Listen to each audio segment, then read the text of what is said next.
Hey guys, what's up? This is David, VP Dave from IMPR Agency, coming to you on another Wednesday for another weekly webinar. Just loading up the website real quick. So one thing I definitely want was the long tail theory, and just wanted to get some more clarity, and also the wider general public.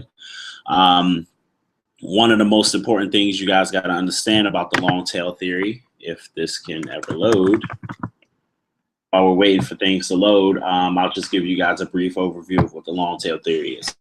So what the long tail theory is essentially is when you have, the top of, there's always big companies, the top of this, the top of that, so on and so forth. But you also have a lot of other smaller people within the same market, or so-called, less productive, less earning, less trafficked, whatever it is. There's always more people doing things on a smaller level than it is people doing things on a higher level. So, for example, let me unshare my screen while I'll just leave it up. So basically what it is that I'm talking about is, for example, you might have a company like General Motors, for example. They're the 1% top car producing company in the world. But then you might have car producing companies that are not the top producing companies in the world. They might produce maybe a couple hundred cars a year.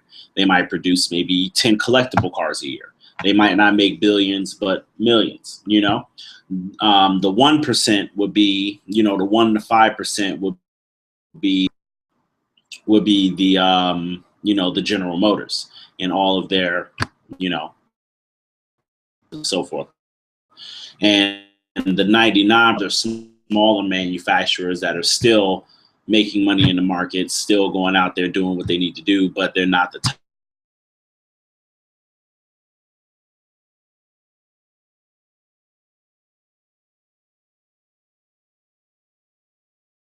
Or the bottom is target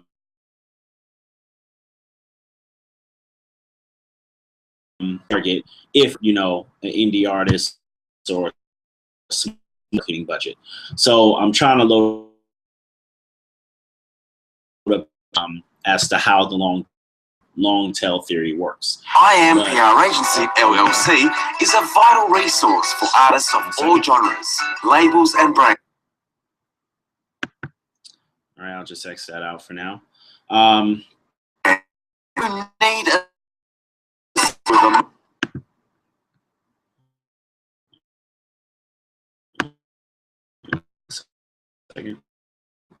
so large, but because it's a much easier way to go up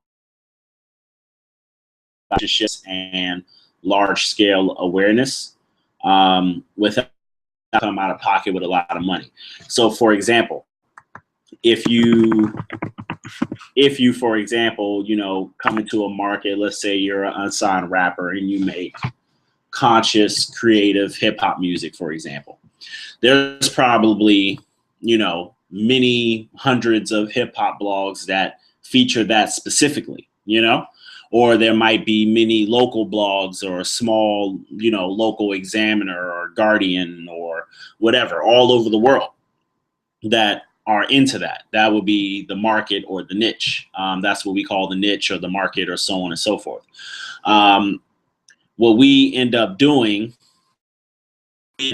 going forward is basically just building a large amount of relationships with these individual blogs, because even if they have 100 followers here, 1,000 followers there, so on and so forth, you being tweeted and talked about and put on these blogs, that not only increases your search ranking for your name, that also increases your Twitter following, that also increases average engagement and users, and so on and so forth. So, for example, IMPR Agency, before we started, let me see, I think I actually need to do something else. IMPR Agency, I need to see what Olivia Googled.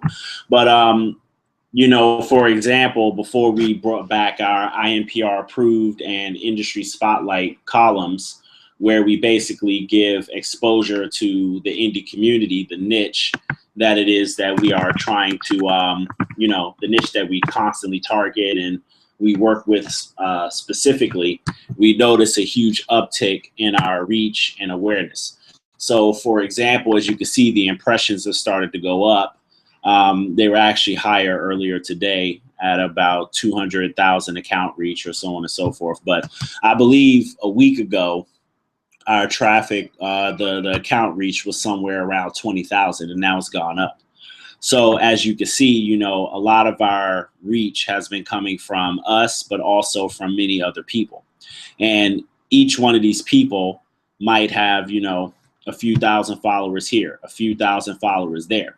But what ends up happening is, from us, retweeting, getting mentioned, and us also giving ourselves impressions by promoting people, and then also by people coming back and retweeting and, posting and talking and sharing our news. What ends up happening is that our impressions end up going up over time, and all those little followings and numbers and small level accounts actually end up adding up to a pretty broad reach.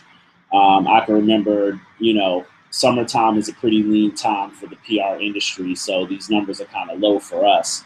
But we're used to seeing things like, 1 million impressions and 500,000 account reach between January, June, and September and December, when artists are most active. And they're most actively putting out music, and we're actively promoting and tweeting and so on and so forth. So with that being said, just by adding up all these, small level followings, all of these very small followings, you end up with a very, very, very large reach over time. Now, that's not to discredit the bigger level sites, because they can give you something as well. But the problem with just going after bigger level sites is, when it comes to the long tail theory, what ends up happening is that you spend a lot of time focusing on large website traffic, going after the big websites. Let's say you're that rapper who makes conscious music, and let's say you're going after, let's say, an OK Player or Nah Right. It might take upwards to a month to secure a press placement on there, because you're going to have to ship, and they don't just post things. It has to make sense for them. It has to bring traffic, or you just have to, really become their friend and, hope that they put you on eventually, which is usually the case for most unsigned artists. But when it comes to the small level blogs, they're more willing to promote. They're more willing to put unsigned artists on, as long as you, and the more content,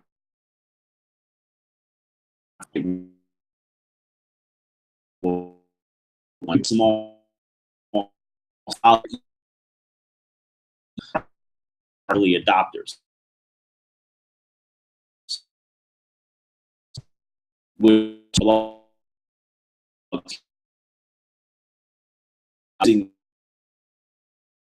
whatever.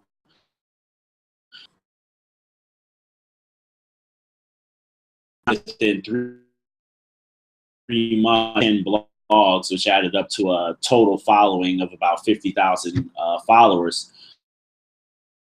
Every day he's dropping tracks, and every day he was, getting featured on those blogs. What ended up happening is his traffic started going through the roof, because he kept appearing in front of the same users over and over and over again. And because it's coming from a blog that people trust, it's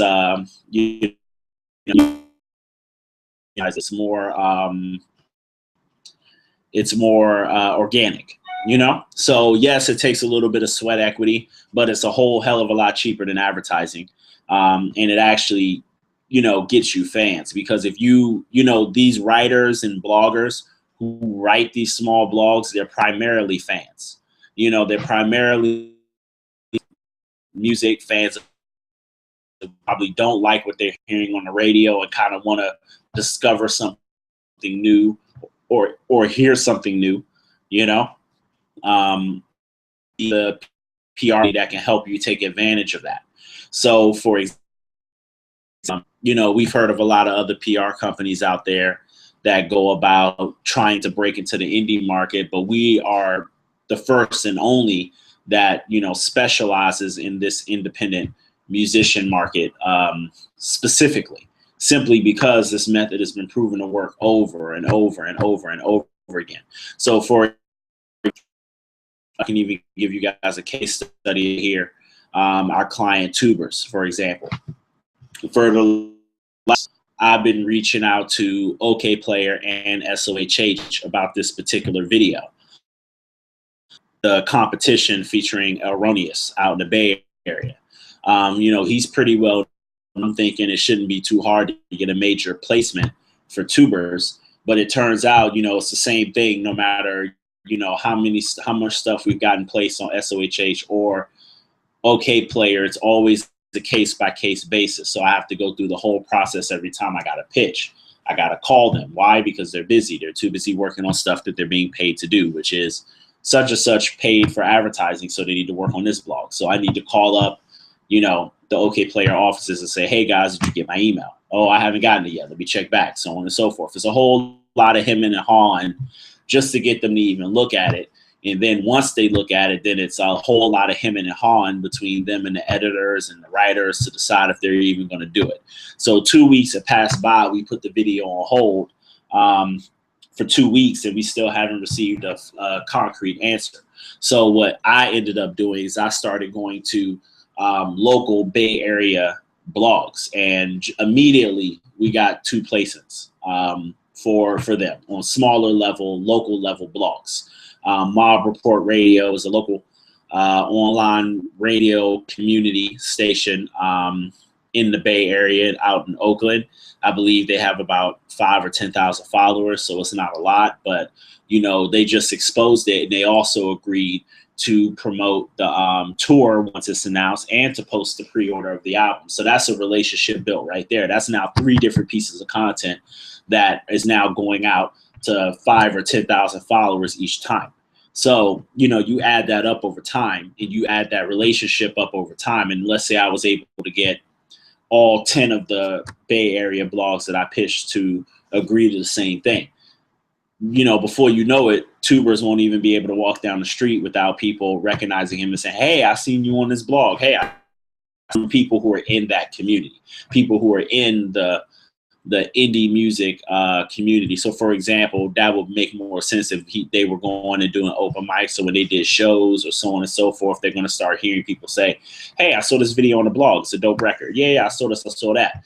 And by having this data and this number, I can then take that data and then I can present it to the bigger level sites, and then they'll post it without all the hemming and hawing. So that's a surefire guaranteed way to get top level press if you're an independent artist. It takes a little bit more work because you have to prove to the market, the mass market, through your traffic and through your content, that you're consistent, that you're not just going to be here today and be gone tomorrow. And that's the biggest reason why independent artists have such a hard time promoting themselves, because there's a lot of noise, there's a lot of static on the internet. There's a lot of people doing this as a hobby, but are, you know, portraying it as a serious hobby. There's a lot of people out there who are trying to do this for real, but they're not really taking the steps, so they're trying to shortcut the game by buying their way through. So, you know, the ones that do it for real are the ones that put in the work, build the relationships with all the small level blogs, work their way up to the bigger level sites, to a point where the bigger level sites will post them because they are fans of them, as opposed to just, okay, this guy has a publicist and he just, you know, he pulled some strings and got it, you know, because that will only get you a placement one time. And, you know, the music game is a game of what have you done for me lately? So if you can only get something one time, it's not valuable. So at IMPR Agency, what we try to do and what we've been successful at doing is building relationships for the artists specifically through their content, while also helping the artists produce much better content that will capture the attention of the press. And also, you know, we media train, we make sure that when an interview is done or when they do talk to press people, they talk to them in a way that will leave the press person wanting to know more, going and Googling you, going and figuring out who you are, what you are about. And that's why we're always asking our clients all the time, tell me about personal stuff. Tell me about this. Tell me about that. Because when the press start asking about you, that's the first thing they're going to say is, let me Google tubers and let me see what they're about. Oh, man, cool. They got kids. Oh, wow, that's dope. Oh, they did this cool show. That's dope. Oh, wow, they got another dope video. That's dope. You know, all this content will come in handy when people start searching you and Googling you. Another example is the weekly webinars definitely work towards the long tail, simply because, you know, we've worked with a lot of major artists in the past. We've worked with major labels in the past, and we've decided as a company that we're going to stick more towards the indie community, simply because the indie community respects our methods. The major artists, they see what we do for the indies. They just want us to do it on their timetable. They're kind of diva-ish. They've been spoiled by success a little bit. So they think that just because they're a name, that they don't have to go through this process. But everyone has to go through this process, regardless of how big of a name you are, if you want to reliably sell music in this economy. So we've decided to focus on indie artists simply because they, you know, they give us a lot more respect. You know, that's been our core base from the beginning anyway. So with all that being said, by doing the weekly webinars, we're basically putting out a lot of content out into the independent music scene on the internet. And by doing that, we've actually had calls where people have said, hey, I found your video. I saw this video, this webinar. I saw this, I saw that. I want to sign on to the agency. I'm really liking what you guys are saying. I like that you guys are very independent focused, you know, so on and so forth. So, you know, content never goes in vain. It's never about how many views you get. It's about the market you're targeting and about getting a stronger and stronger foothold in that market over time. So once again, long tail theory is focusing on the bottom 99%, the markets that are usually overlooked simply for reasons of they might not have enough of a following. They are perceived to not have as much money as you would need to run your business, or they are not the ideal customer. You know, for example, why go after one of the smaller car producing companies when you can go after GM and get the big check and do less work? But one thing I've noticed about the internet is the entire internet works on the long tail theory. I learned this when I used to work for Terezio Auctions. You should look them up. They're based in New York and London. And I worked in the New York office, and this was years ago. I would say about 6 years ago or so. And what ended up happening was he was running an auction house, and he was competing with Sotheby's. So Sotheby's would be the 1%. He would be the 90. Terezio Auctions catered to the bottom 99%. As I always asked him, I said, you know, we have like hundreds of violins here, and they're all cheap. You know, but when I go to Sotheby's, you know, because he would send me to Sotheby's to pick up deliveries and so on and so forth, they have violins there for millions of dollars. And it's not to say that Terezio didn't also sell violins for millions of dollars, because they did, but that wasn't their focus. Same thing. Their focus was more so on the violins that cost $100, $200, $300, so on and so forth, up to $1,000. That was their prime market. So I asked the CEO, Jason, and he basically sat me down and he said, listen, I focus on the long tail.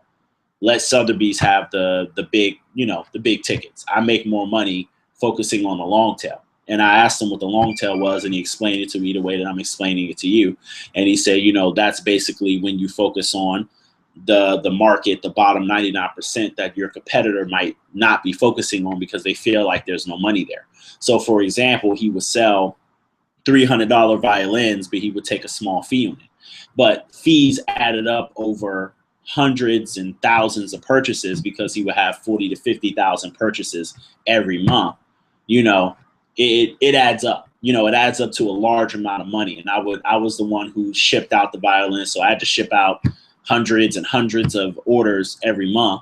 And then I would see the invoices, and I would see how much people were paying and the fees, and I would see the overall balance of how much the company made in that particular round of sales. And I would see that they were making very large amounts of money with very small amounts of payments. But the name of the game is volume.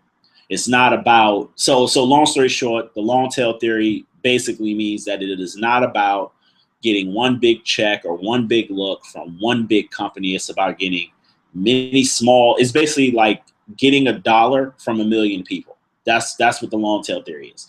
Instead of trying to go to a label and get $1 million advance and this kind of video budget and that kind of video budget, the long tail theory is basically the crowdsourcing theory. Can I get $1 from 1 million people? If you can, it all adds up. $1 is $1. Traffic is traffic. Views are views. Page views are page views. It doesn't really matter what blog it's on. It doesn't matter where it comes from. What matters is that you set yourself up in a way where you operate with the most minimal amount of expense, but the maximum amount of return. So you don't need to go out there and pay a publicist several $1,000s to get you in the source or XXL, all that stuff. It's not necessary. You come to INPR, pay one of our very low rates, and you can essentially go about creating a strong network of blog followers that will then follow you forever, whether you're hiring us or not, because once again, these are not our relationships. I mean, they are our relationships, but we're not using our relationship with them to get you anything. We're building the relationship on your behalf. We're promoting you. We're getting them to like you as an artist and as a person and as a human being, which is first and foremost before anyone will ever give you $1. And then after that, making sure that your content is up to quality so that you can retain that network long enough so that you could build trust with their networks. So basically, it's a network marketing scheme. You build with the press. The press then uses your content to build with the public. They use your content to source traffic so that people can visit their website. So if you have great content, always think about that. Think about the blogger. When you're making music and you're making content and product, don't just whip together a quick video or whatever, put some effort into it, put some creativity, try to do something different, try to target a market that's not being done. That's basically the essence of the long tail theory. You need to do something that people are ignoring, that there's huge, huge markets in that people are just essentially ignoring or abusing. The indie market is both ignored and abused at the same time. We chose the independent market because me and Olivia ourselves have been on the road. We've been to the open mics. We've done the whole, build an artist up from, one show at an open mic to, getting record deals, getting paid, getting royalties. Perfect example. I just processed a royalty check today from like 4 years ago, from a song that I did 4 years ago. I keep getting these royalty checks simply because of all the stuff that we've done. And it's the long tail theory. You do enough tracks with people, you do enough collaborations, you put out enough records, you get enough blogs on your side, you get enough people promoting, and that creates residual incomes over time. So that's basically the name of the game. Make sure you visit our website, inpragency.com or inprecommerce.com. I'm going to leave you guys with the video. And remember, if you have any questions, just give us a call, 770-635-7214. And that's basically about it.